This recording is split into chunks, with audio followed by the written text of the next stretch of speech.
Chers amis, bonjour. L'expression «la loi de Christ» est donnée 2 fois sous la plume de Paul. Portez les fardeaux les uns des autres, ainsi vous accomplirez la loi de Christ. Dans Matthieu 5, nous lisons comment le Seigneur a parlé de la loi en donnant une interprétation.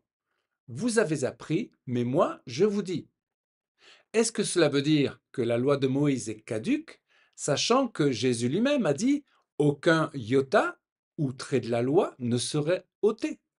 La loi de Christ s'oppose-t-elle à la loi de Moïse? Commençons par donner un autre sens à ces termes. Si l'on dit la Torah du Messie pour la loi de Christ, on voit qu'il est question de la même Torah qui est finalement l'enseignement de Dieu donné aux hommes. Qu'est-ce qu'en dit Jésus? Marc 12, verset 29. Voici le premier commandement. Écoute Israël, le Seigneur notre Dieu est l'unique Seigneur, et tu aimeras le Seigneur ton Dieu de tout ton cœur, de toute ton âme, de toute ta pensée et de toute ta force. Voici le deuxième. Tu aimeras ton prochain comme toi-même. Il n'y a pas d'autre commandement plus grand que cela. La loi et la Torah. On dit toujours que toute traduction est trahison. C'est vrai pour le mot loi, qui a un sens différent pour nos oreilles modernes. La loi est souvent liée à des règles rébarbatives, contraignantes. De notre côté, on ne peut pas s'opposer à la loi de la pesanteur et aux lois de l'univers qui nous régissent. Or, la Torah est la loi de Dieu donnée au Sinaï en faveur de l'humanité au travers du peuple juif. Peut-on s'opposer à cette loi divine? Torah est un mot hébreu signifiant instruire. La Torah fait référence aux 5 livres de Moïse dans la Bible hébraïque: Genèse, Exode, Lévitique, Nombre et Deutéronome. La Torah désigne également la Bible hébraïque par extension, représentant l'ensemble des Écritures inspirées par Dieu. Jésus en parla aux disciples d'Emmaüs. Luc 24, 27 et 44. Et, commençant par Moïse et par tous les prophètes, il leur expliqua dans toutes les Écritures ce qui le concernait. Il fallait que s'accomplisse tout ce qui est écrit à mon sujet dans la loi de Moïse, dans les prophètes et dans les psaumes. La loi orale et les 613 commandements. Le judaïsme est la foi juive révélant un Dieu unique au travers de sa loi, de sa Torah et de ses commandements donnés par Moïse. Cette loi, d'abord orale, fut ensuite couchée par écrit dans la Bible, puis commentée au fil des siècles, générant ainsi une grande diversité d'interprétations, donnant lieu à d'innombrables commentaires compilés dans des œuvres comme le Talmud. Le Talmud rassemble les discussions rabbiniques sur les divers sujets de la loi juive, telle qu'elle est exposée dans la Bible hébraïque et aussi dans sa version orale, la Torah orale. La tradition ou loi orale comporte ainsi 613 commandements, 248 commandements positifs, faits, et 365 commandements négatifs, ne fait pas. Selon les rabbins, la valeur numérique du mot Torah est 611. À cela s'ajoutent les 2 premiers commandements du Décalogue, ce qui donne 613.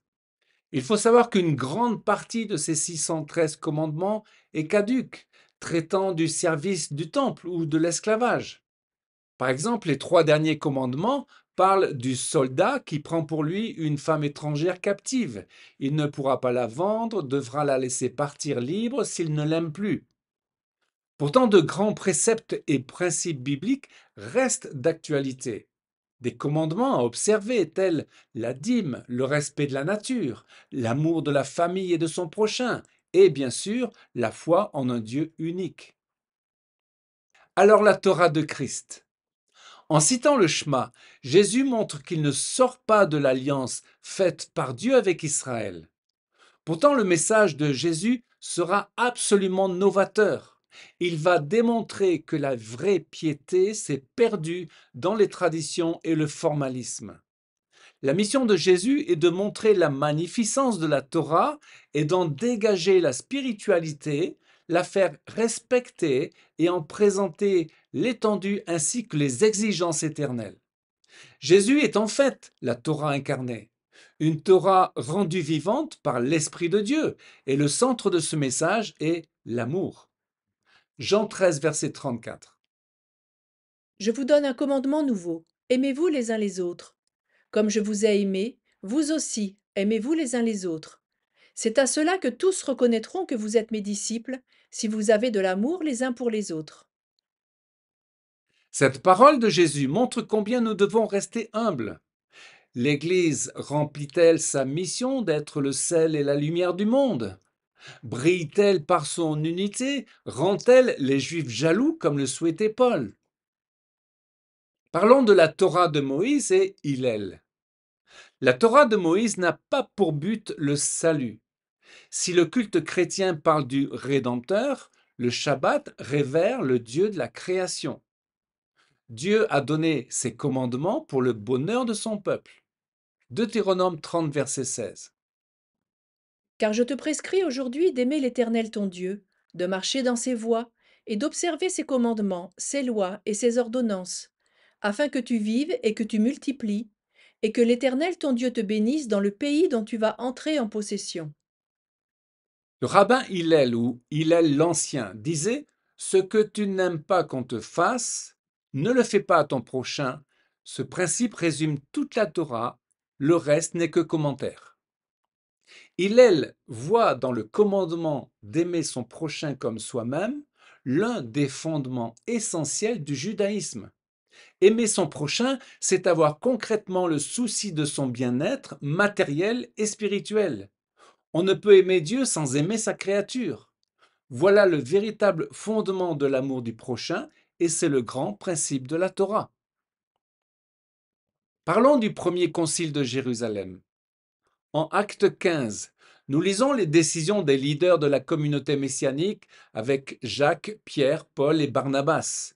Pour les non-juifs, les goïms qui marchent selon la loi de Christ.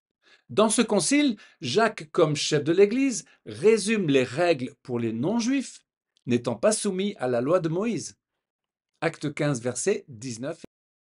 Je suis d'avis qu'on ne crée pas des difficultés à ceux des païens qui se convertissent à Dieu, mais qu'on leur écrive de s'abstenir des souillures des idoles, de l'impudicité, des animaux étouffés et du sang. La foi dans la loi de Christ. Paul, dans son chapitre 11 de Romains, démontre que l'Église, hélas, est tombée dans l'orgueil en se croyant supérieure au peuple juif et en préconisant la théologie de remplacement, c'est-à-dire la loi de Christ effacerait la loi de Moïse. Or, la foi existait dans la première alliance. Abraham en est l'illustration. Abraham fit confiance à l'Éternel et à cause de cela, l'Éternel le déclara juste. Jésus ne s'est pas élevé contre la Torah, mais l'a accompli. Romains 10, verset 4. Car le but que vise la Torah, c'est le Messie, qui offre la justification à tous ceux qui mettent leur confiance en lui. En effet, voici ce qu'a écrit Moïse à propos de la justice qui est fondée dans la Torah. Celui qui fait ces choses vivra par elles. Nos versions traduisent Christ est la fin de la loi. Or, la traduction du mot grec télos qui veut dire fin est le but, l'accomplissement et non pas la cessation. Ainsi, on n'est plus concerné par le régime légal de la loi, mais l'essence de la Torah demeure, car la Torah est éternelle. Jésus a fustigé l'esprit religieux et celui des traditions qui nous éloignent de la vraie foi.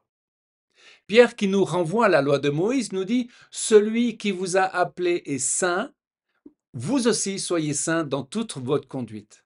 Chers amis, réalisons que si la loi de Christ nous rend libres, l'exigence de Dieu n'est pas moins grande. Il attend de nous une vraie consécration. Amen. Chers amis, à une prochaine fois pour une nouvelle vidéo en direct de Jérusalem.